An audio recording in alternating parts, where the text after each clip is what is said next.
Ці табе вядома, што праз Беларусь працякае 20 800 рэк і што найвышэйшы пункт нашай краіны, Дзяржынская гара, сягае ўсяго 345 метраў над узроўнем мора? Не? Тады на бліжэйшыя 5 хвілін мы дапаможам табе крыху пашырыць веды пра Беларусь, а пры нагодзе таксама змяніць свае ўяўленні пра нашу бацькаўшчыну. Беларусь – самая вялікая з еўрапейскіх краін, якія не маюць доступу да мора, а ў яе межах могуць змясціцца такія дзяржавы, як Бельгія, Швейцарыя і нават уся Грэцыя. Беларусь досыць часта называюць лёгкімі Еўропы, таму што амаль 40% тэрыторыі краіны займаюць лясы. Больш за тое, разлеглыя амаль на 1 700 000 гектараў беларускія балоты штогод абсарбуюць з атмасферы велізарныя аб'ёмы вуглякіслага газу. 77% жыхароў Беларусі жыве ў гарадах і мястэчках, і толькі 23% у сельскай мясцовасці.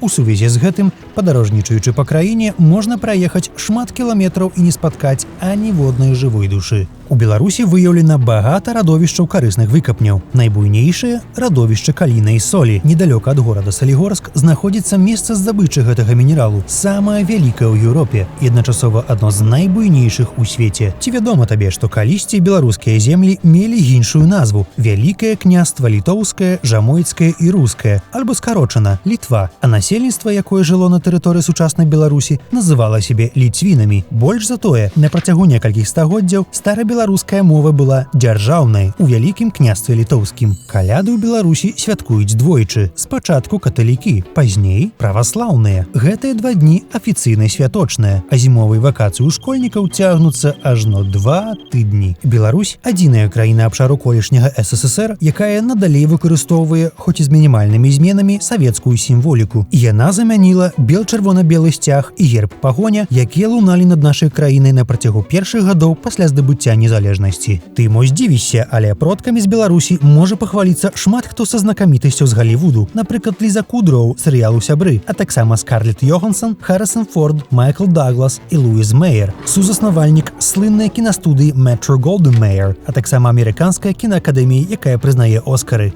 Быць можа, ты бачыў вядомую карціну Марка Шагала «Над горадам». Дык вось, Марк Шагал таксама з Беларусі, а на карціне, як зрэшты і на многіх іншых палотнах гэтага мастака, можна ўбачыць краявіды ягонага роднага горада – Віцебска.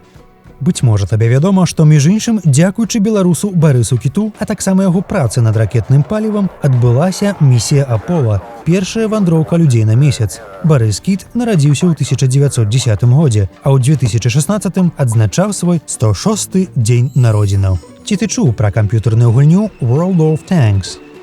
А World of Warships?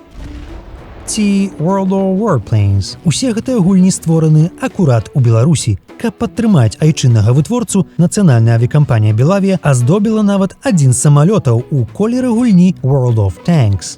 Шмат хто карыстаецца на сваіх смартфонах дадаткам Viber. І, як ты ўжо, напэўна, здагадаўся, гэта аплікацыя, створаная беларускімі праграмістамі. Між іншым, у Беларусі прафесія праграміста, зрэшты, як у многіх краінах свету, адна з лідараў па вышыні заробкаў. Беларусь можа пахваліцца цэлым шэрагам таленавітых музыкаў. Прадстаўнікі нашай краіны двойчы трыумфавалі на дзіцячым Еўрабачанні ў 2005 і 2007 гадах. Больш за тое, на рахунку беларусаў перамога на Еўрабачанні 2009. Яе здабыў Александр Рыбак, правда, пад сцягам Нарвегіі, дзе ён жыве з маленства. Аднак музыка не забывае пра свае карані, запісваючы песні па-беларуску.